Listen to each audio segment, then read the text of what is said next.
So lecture sheet 1 দেখতেই পাচ্ছ, brief question.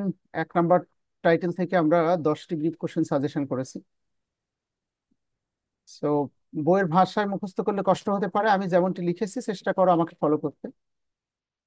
যেমন হিসাব কি, হিসাবের শ্রেণী বিভাগ লিখো। নিঃসন্দেহে পার্ট এ তে যদি প্রশ্ন পড়ে তাহলে এভাবে পড়বে না, হয় শুধু লেখা থাকবে সনাতন পদ্ধতিতে হিসাব কত প্রকার, কি কি। এটাতে 1 নাম্বার হতে পারে। এবং আধুনিক পদ্ধতিতে হিসাব কত প্রকার। সো হিসাব আসলে কি?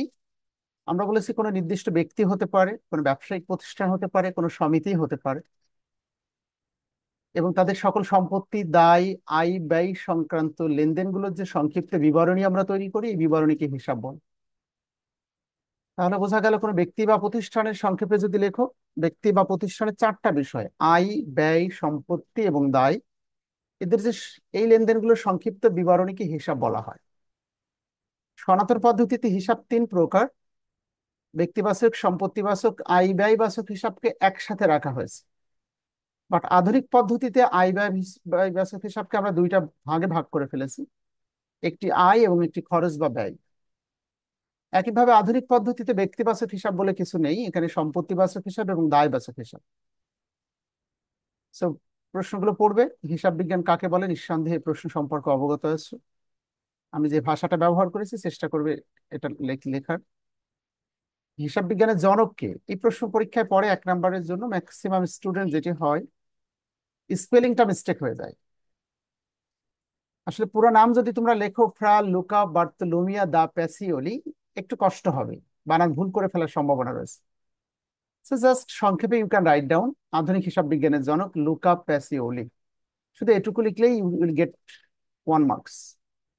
দ্যাটস ওয়াই পরামর্শ হলো, পুরো নামটা যদি লিখতে না পারো, লুকা প্যাসিওলি বানানটা ঠিক লিখে রেখো। কোথায় জন্মগ্রহণ করেছে এটি না জানলেও চলবে।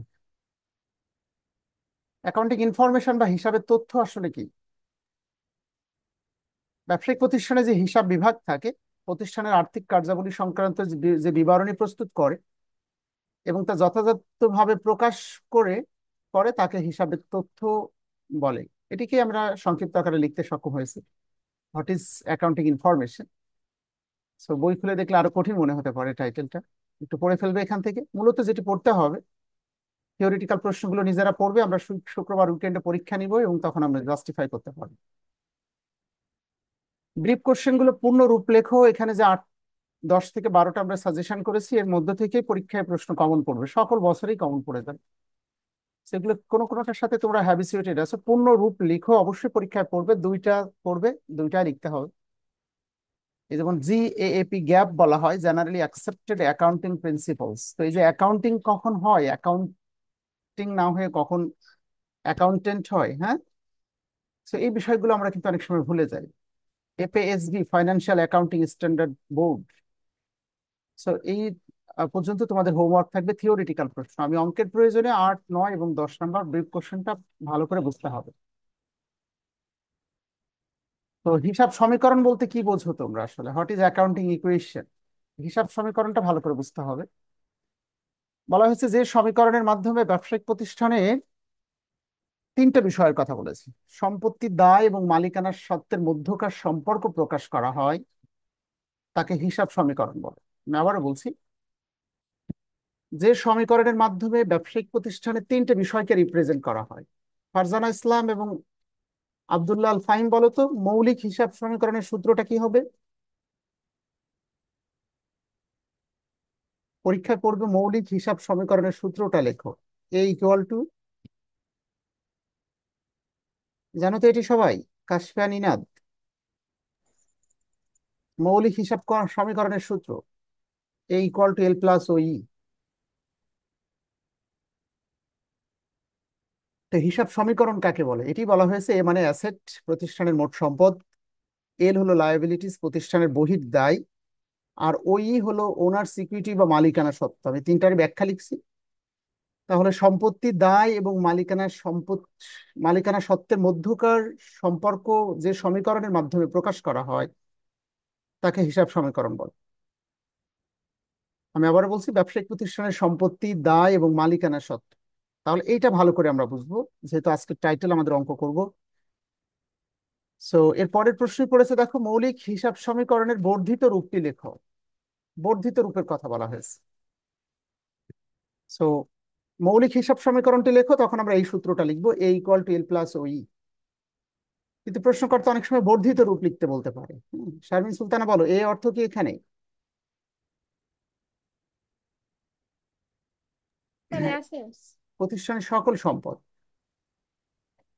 এল, লায়াবিলিটিস। লায়াবিলিটি। আচ্ছা, লায়াবিলিটিস কোনটাকে বলে? বাংলায় হলো বহির্দায়। আর ও ই, এর ফুল মিনিং কি বলো তো? Honours security.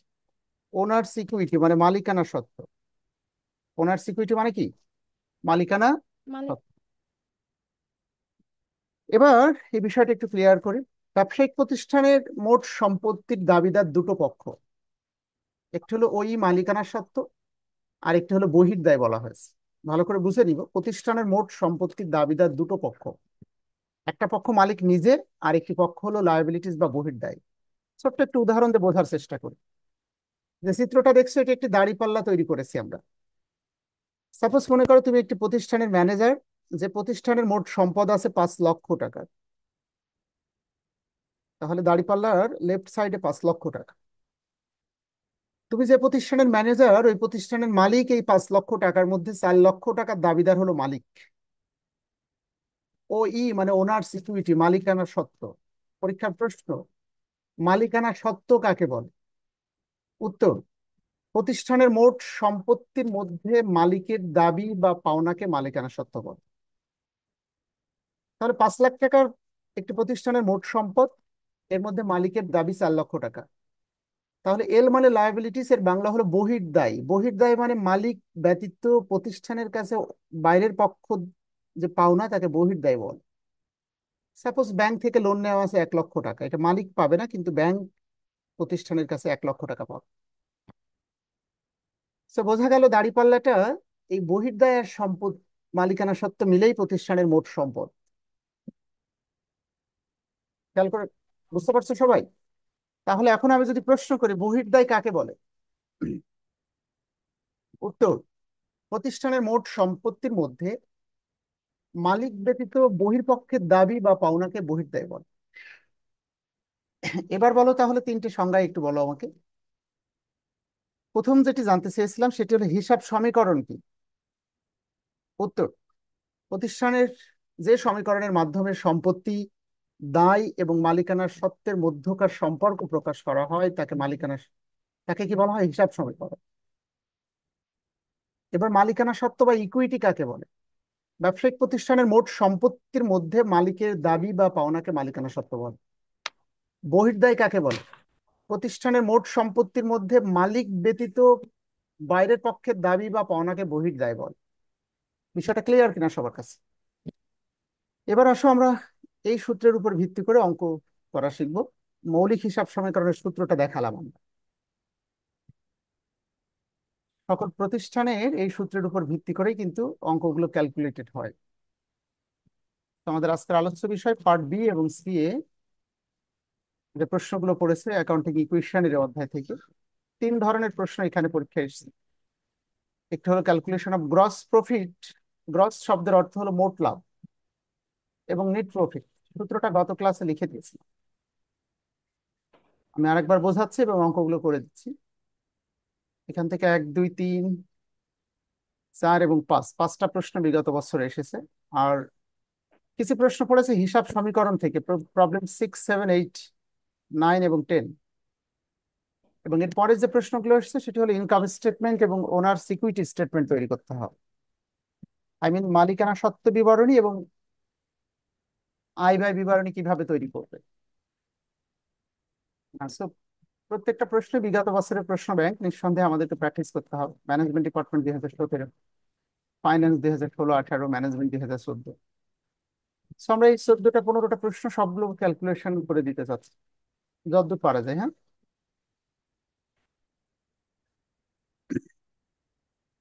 সাব্বির কি জয়েন করেছো? সাব্বির,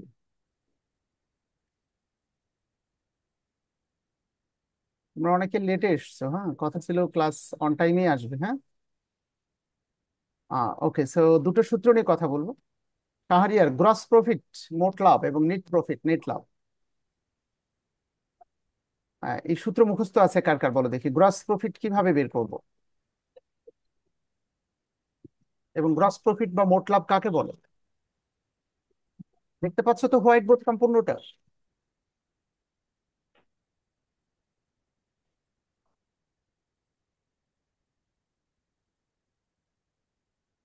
গ্রস প্রফিট মানে কি বলো?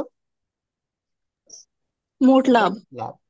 লাভ। একটি প্রোডাক্ট বাজারে বিক্রয় করার সাথে সাথে যে লাভটা হয় এটাকে গ্রস প্রফিট বা মোট লাভ বলে। উদাহরণস্বরূপ, মনে করো তুমি একটি ফার্নিচার ব্যবসায়ী, একজন ফার্নিচার ব্যবসায়ী। তো যে পরিমাণ ফার্নিচার তুমি তৈরি করেছো তাতে তোমার খরচ হয়েছে মনে করো একটা নির্দিষ্ট অর্থ বছরে তৈরি করতে খরচ হয়েছে মনে করো, এটাকে আমরা বলে থাকি কস্ট অফ গুডস সোল্ড। আগে সূত্র লিখে নিই, হ্যাঁ। এখানে সেলস বলতে বিক্রয় মূল্য, selling price, minus cost of goods sold. বলো মহুয়া আক্তার এবং Sharmin Sultana, cost of goods sold কাকে বলে?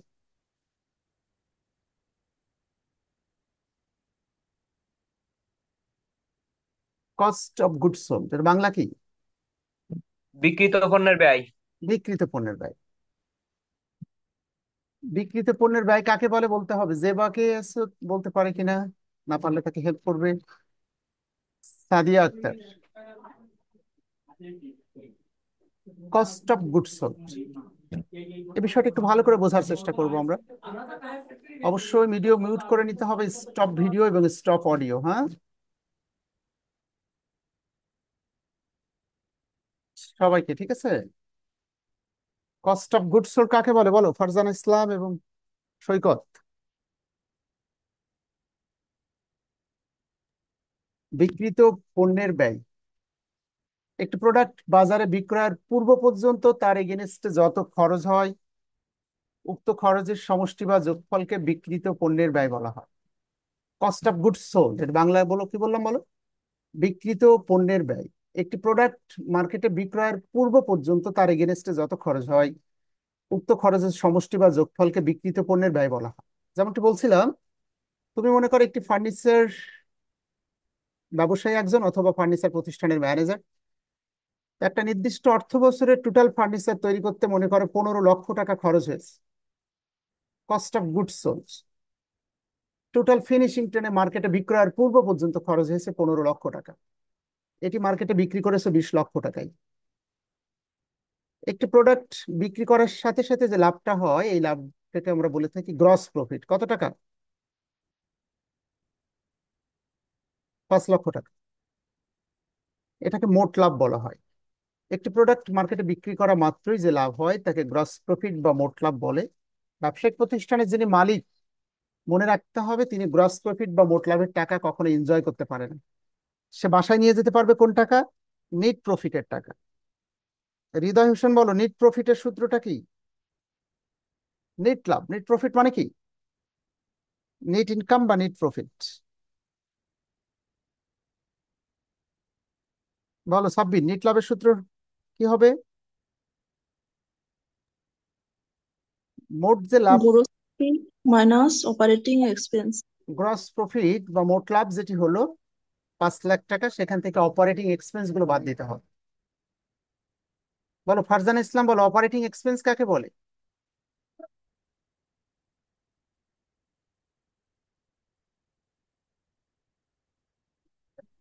স্যার অপারেটিং এক্সপেন্স কি পরিচালন ব্যয় নাকি?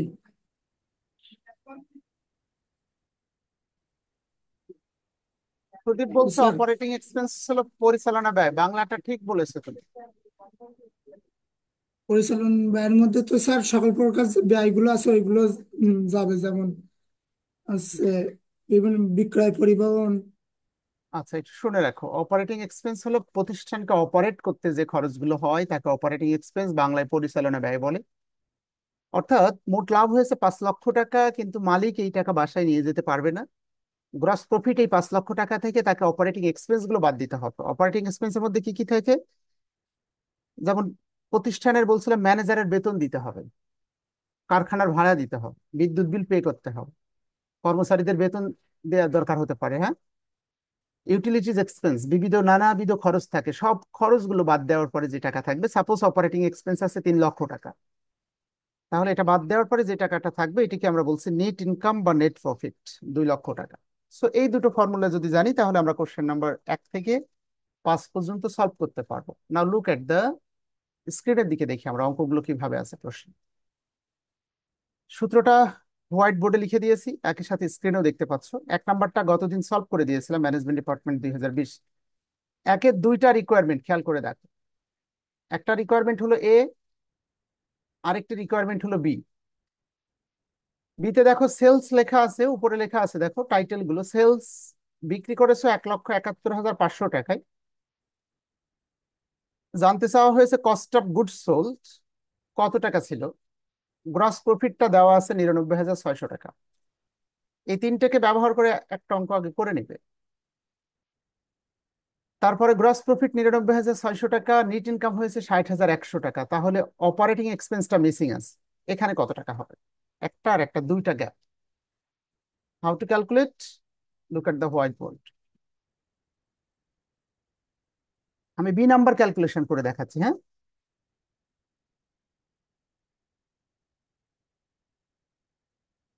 তাহলে বি নাম্বার রিকোয়ারমেন্টে দেখো অঙ্কে গ্রস প্রফিটটা লেখা আছে কি, গ্রস প্রফিটটা দেওয়া আছে দেখো এই 3টা ডিজিটের মধ্যে। গ্রস প্রফিট, সেলস এবং কস্ট অফ গুডস সোল্ড, তিনটার মধ্যে প্রশ্নে সবসময় দুইটা দেওয়া থাকবে, একটা মিসিং থাকবে। সো গ্রস প্রফিটটা এখানে দেওয়া আছে কত টাকা, 99,000, 99,600। সেলস 1,71,500।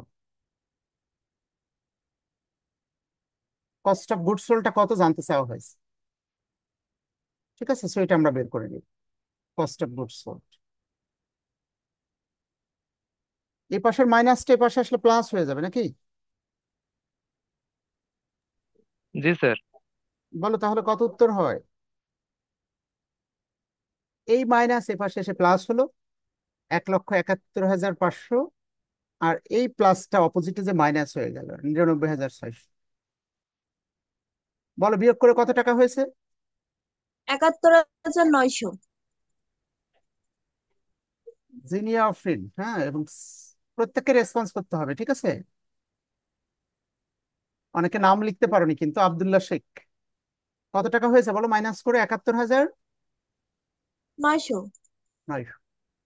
তাহলে একটা রিকোয়ারমেন্ট পরীক্ষার হলে যেভাবে প্রেজেন্টেশনটা করবে, যেভাবে প্রশ্নকর্তা যেভাবে প্রশ্নটা প্রণয়ন করেছে এক্স্যাক্টলি এভাবে লিখে নিবে, এবং লিখে এখানে উত্তরটা লিখতে হবে পরীক্ষার হলে। ক্যালকুলেশন করে হয়েছে আমাদের 71,900, 71,900। কিন্তু প্রশ্ন হলো টাকাটা কোথা থেকে পেয়েছো? অন্য বন্ধুটা দেখে লিখেছো নাকি নিজে ক্যালকুলেশন করেছো? তা বোঝানোর জন্য অবশ্যই তোমাকে এইভাবে ওয়ার্কিং করে দেখাতে হবে, আমি যেভাবে করেছি, হ্যাঁ। এখানে লিখবে, আমরা জানি গ্রস প্রফিট ইকুয়াল টু, সূত্রটা লিখবে, লিখে ক্যালকুলেশন করে এইভাবে দেখা। এরপরের রিকোয়ারমেন্টটা দেখো, গ্রস প্রফিটটা দেওয়া আছে 99,600, নেট ইনকামও দেওয়া আছে 60,100, অপারেটিং এক্সপেন্সটা মিসিং আছে, B number. So net profit দেওয়া আছে 60,100। এই সূত্রটা আগে লিখে নিবে এভাবে, net income equal to gross profit মোট লাভ মাইনাস অপারেটিং এক্সপেন্স। এখানে গ্রস প্রফিট আছে 99,600 মাইনাস অপারেটিং এক্সপেন্স। ক্যালকুলেশন করলে কি হবে?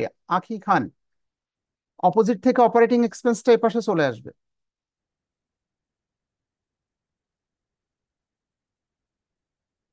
ক্যালকুলেশন বুঝতে পারছো সবাই?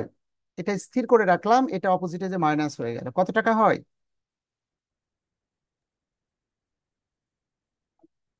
39,500।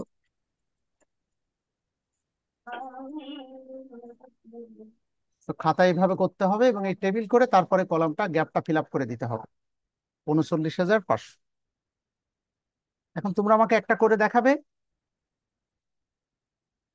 দেখো প্রবলেম ওয়ানটা আমি করে দিয়েছি, এই নাম্বারটা গতদিন করেছিলাম, এখন বি করে দিলাম তোমাদের। স্যার, ওয়ার্কিং করার পরে কি টেবিলটা তৈরি করতে হবে? ওয়ার্কিংটা আগে টেবিলটা তৈরি করবে, করে গ্যাপে টাকাটা লিখে ফেলবে উত্তরটা। ওয়ার্কিং নিচে করে দেখিয়ে দিবে যে উত্তরটা কোথায় পেয়েছে।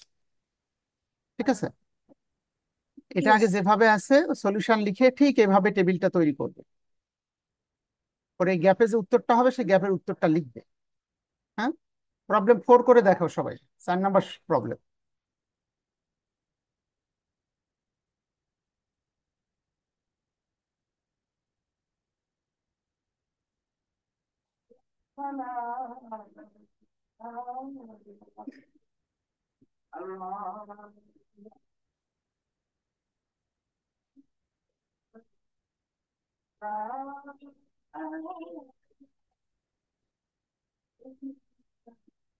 বলো এই নাম্বারে cost of goods sold missing আছে, কত উত্তর হবে? পরীক্ষায় ওয়ার্কিংটা লিখবে অঙ্ক টেবিল করার পর। হ্যাঁ, লিখবে আমরা we know gross profit equal to মোট লাভ সমান সমান সেলস বা selling price minus cost of goods sold, বিক্রয় মূল্য মাইনাস বিক্রিত পণ্যের ব্যয়। সো গ্রস প্রফিটটা প্রশ্নে দেওয়া আছে, দেখো 62,500। গ্রস প্রফিটের নিচে গ্রস প্রফিটটা লিখলাম, সেলসের নিচে সেলস লিখলাম 2,50,000, minus cost of goods sold, এটা মিসিং আছে, কস্ট অফ গুডস সোল্ড। হ্যাঁ, অপোজিট থেকে মাইনাস স্টেপ পাশে আসলে প্লাস হয়ে যাবে। বলো উত্তর কত হয়েছে তোমাদের? স্যার 1,87,500। এই মাইনাস স্টেপ পাশে এসে প্লাস হলো, 2,50,000 থেকে 62,500 বিয়োগ করে দিলাম, মাইনাস 62,500। তাহলে উত্তর কত হয়েছে? 1,00,000। 87,500। 1,27,500। জাস্ট এই ডিজিটটা আমাদের এখানে লিখতে হবে। তো টেবিলটা আগে করব, তারপরে ওয়ার্কিংটা করে করে দেখাবো। 1,87,500। ঠিক আছে, এইভাবে গ্যাপটা ফিল আপ করে দিব। তারপরেরটা বলো দেখি, স্যার এই যে এক লাইনে করলে কি কোনো সমস্যা হবে? কথা আবার বলো, তুমি বলতে চাচ্ছ টেবিলটা করে শুধু উত্তরটা লিখে আসবে, ওয়ার্কিংটা করবেন, এটা না স্যার, এক লাইনে করব। করবে? কোনো ভুল হবে কিনা?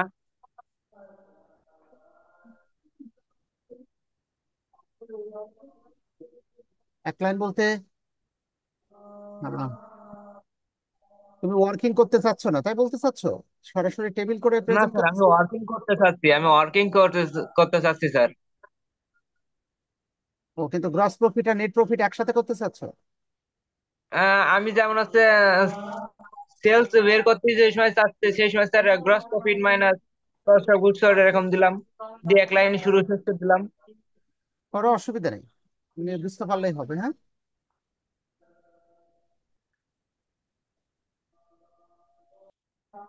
বলো পরেরটা উত্তর কত হয়েছে?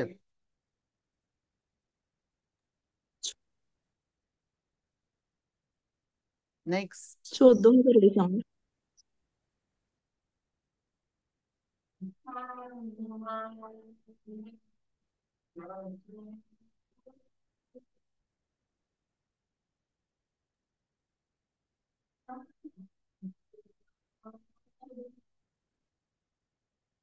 কত হয়েছে বলো তোমরা? Net income sir 43,750।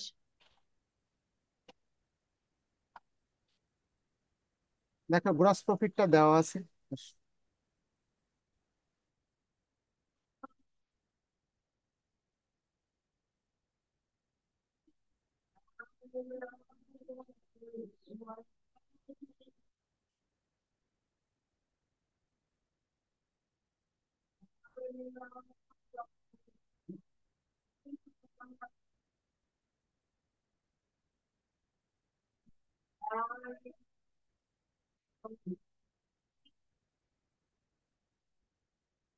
তোমাদের কত হয়েছে উত্তর?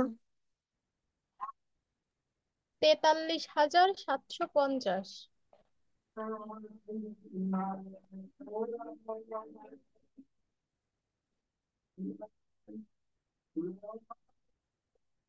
বাকিরা কি বুঝতে পারছো এটা কিভাবে ক্যালকুলেশন করেছি? জি স্যার। আচ্ছা, আমি সবাই একটু পারছে কিনা একটু কনফার্ম করে নিই।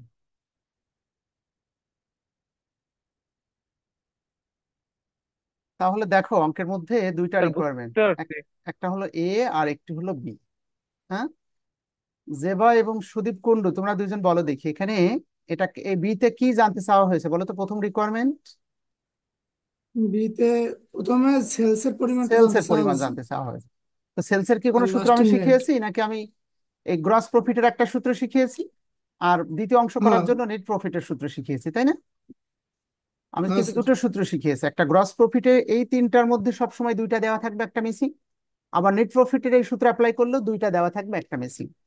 সেভাবে কিন্তু ইউ ক্যান ক্যালকুলেট। সো বাসায় হোমওয়ার্ক থাকলে 1 থেকে 5 পর্যন্ত ক্যালকুলেশন করবে, করে সবাই আবার হোয়াটসঅ্যাপে সাবমিট করবে। 1 থেকে 5 পর্যন্ত যেভাবে পরীক্ষার হলে করবে সেভাবে ফর্মালি প্রেজেন্টেশন করবে, ওকে? এবার আসলে টাইপ 2 তে চলে যাচ্ছে আমি, calculation of missing amount in accounting equation. ফর্মুলাটা আমি লিখে রেখেছি, অঙ্কে লেখা থাকবে না। Calculation of missing amounts in accounting equation, হিসাব সমীকরণে যে মিসিং অ্যামাউন্টটা আছে এটা ক্যালকুলেশন করতে হবে। এ বি সি তিনটা প্রশ্ন, তিনটে সলভ করলে 4 নাম্বার পাবে, পার্ট বি এর কোশ্চেন এটি। সো হিসাব সমীকরণ আমি বারবার সূত্র বোঝাবো এবং অঙ্কগুলো করাবো, একটা করালেই বুঝে যাবে ইনশাল্লাহ। যেমনটি বলছিলাম, মৌলিক হিসাব সমীকরণের সূত্রটা তোমরা পরীক্ষার হলে লিখবে, একটা একটা করে সমাধান অপশন এ লিখে এভাবে লিখবে। হ্যাঁ, এ লেখার পরে অবশ্যই ঠিক আগের মতোই অঙ্কটা লিখে নিবে, যে গ্যাপটা আছে সেই গ্যাপটা পূরণ করে ফেলবে, কিন্তু তার নিচে ওয়ার্কিং করে করে দেখাবে। আরো ভালো হয় এ নাম্বারটা লিখবে, উত্তরটা লিখবে, তারপর ওয়ার্কিং করবে। কিভাবে সেটি দেখো। সাপোজ এ নাম্বার লিখেছো টাকা, ওখানে তো সূত্র লেখা আছে। মৌলিক হিসাব সমীকরণের সূত্রটা বলো। Assets equal to liabilities plus owners equity owners equity. Bangla, সম্পদ সমান বাংলা সমান কি দায় হবে বলো প্লাস দেখি? সাব্বির এবং সৈকত, এটি একটি দাঁড়িপাল্লা, খেয়াল করো এই পাল্লাটা সব সময় সমান হবে, দাঁড়িপাল্লা কখনো ইমব্যালেন্স সিচুয়েশন ক্রিয়েট হবে না। উদাহরণস্বরূপ অ্যাসেট মানে প্রতিষ্ঠানের, একটি ব্যবসায়িক প্রতিষ্ঠানের মোট সম্পদের পরিমাণ। এই সম্পদের দাবিদার দুটো পক্ষ, এই সম্পত্তির মধ্যে কিছু টাকা প্রতিষ্ঠানের মালিকের টাকা, আর মালিক ব্যতীত বাইরের পক্ষরা অনেক ব্যক্তি টাকা পেতে পারে, যেমন পাওনাদার টাকা পায়, ব্যাংক থেকে লোন নেওয়া হতে পারে, এনজিও থেকে লোন থাকতে পারে, সরকারের কাছে ঋণী থাকতে পারো। সেই দুটো যোগফলই কিন্তু প্রতিষ্ঠানের মোট সম্পদ। সো এই নাম্বার কোশ্চেনে বলা হয়েছে প্রতিষ্ঠানের মোট সম্পত্তি আছে 90,000 টাকা, এবং এই 90,000-এর মধ্যে মালিক বলছে বা ম্যানেজার হিসাব করে দেখলো লায়াবিলিটিস বা বহির্দায় ব্যাংক অথবা পাওনাদার পাবে 50,000। তাহলে আমরা নিশ্চিত হলাম 90,000-এর মধ্যে 50,000 যদি বহির্দায় হয়, বাকি 40,000 টাকার দাবিদার হলো মালিক। এভাবে লিখলাম তো। লেখার পরে কিন্তু তোমরা সূত্র লিখে ক্যালকুলেশন করেও দেখাতে পারো, যেটা কিভাবে ক্যাল হয়েছে বেসিক্যালি তোমার ওয়ার্কিং করে দেখানো। আমি আগে অঙ্ক তিনটে কনফার্ম করে দিচ্ছি উত্তর, তারপর ওয়ার্কিংটা দেখাচ্ছি। পার্ট বি, সম্পদটা মিসিং আছে দেখো। 45,000 টাকা বহির্দায়। বলো যে বা বলো দেখি বহির্দায় কাকে বলে? তোমাকে হেল্প করবে সাদিয়া আক্তার এবং জিনিয়া আফরিন। বলো তো বহির্দায় কাকে বলে?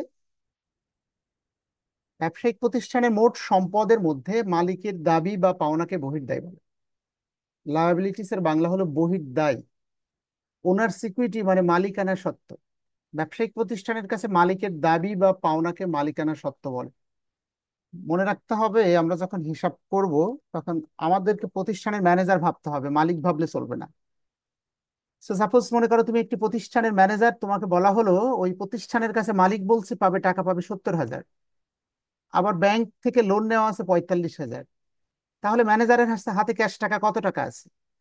70,000 আর 45,000 কত হয় শারমিন সুলতানা? 1,15,000 টাকা। কারণ আমরা জানি এই পাল্লাটা সব সময় সমান হবে, দাড়ি পাল্লাটা। ঠিক আছে, এই যে এখানে লিখেছে দেখো, asset equal to liabilities plus owners equity, এই দুটোর যোগফলই এই টাকাটা।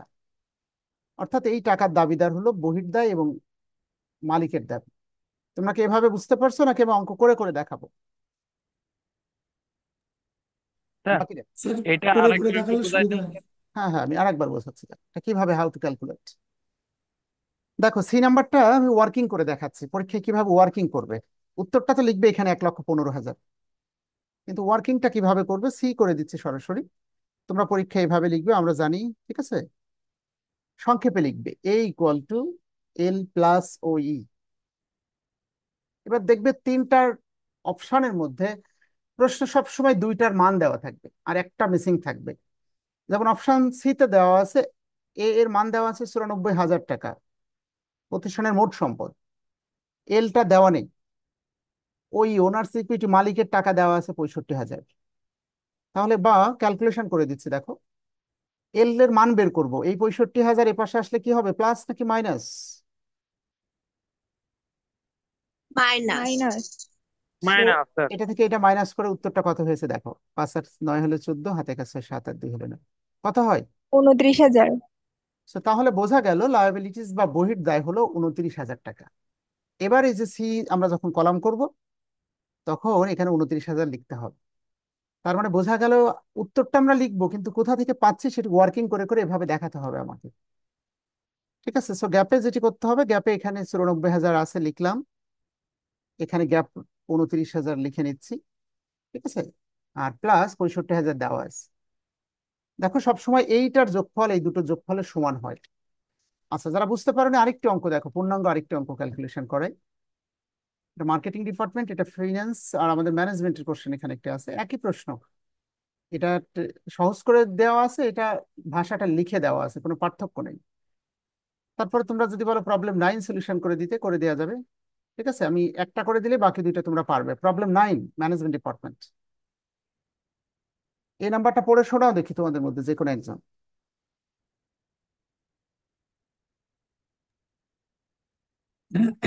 Given the accounting equation, answer is of the following question. The hmm, liabilities of nine company are taka 1,20,000 and the owners ঠিক equity আছে, is the thank you taka thank you. 2 আমি lakhs. সময় একটু কম আছে, লাইন কেটে যেতে পারে, আমি করে দিচ্ছি। দেখো the liabilities of Naim company, Naim কোম্পানির দায়, লায়াবিলিটিস বলে বহির্দায়, আর টাকা 1,20,000। অর্থাৎ ব্যবসায়িক প্রতিষ্ঠানের কাছে বহির্দায় আছে 1,20,000। এই যে সূত্রটা এভাবে লিখবে, আমরা জানি এ ইকুয়াল টু এল প্লাস ওই। এল মানে লায়াবিলিটিস, লায়াবিলিটিস মানে বহির্দায়। প্রতিষ্ঠানের মোট সম্পদের মধ্যে বাইরের ব্যক্তিরা পাবে 1,20,000। অ্যান্ড দ্য ওনার সিকিউরিটি, এবং মালিকানা সত্ত্ব, মালিক বলছে মালিক পাবে 2,32,000। তাহলে তিনটার মধ্যে দেখো দুইটা দেওয়া আছে আর একটা মান বের করতে বলছে, এটা মিসিং আছে। তাহলে বা এ সমান সমান এই দুটো যোগ করে ফেলো।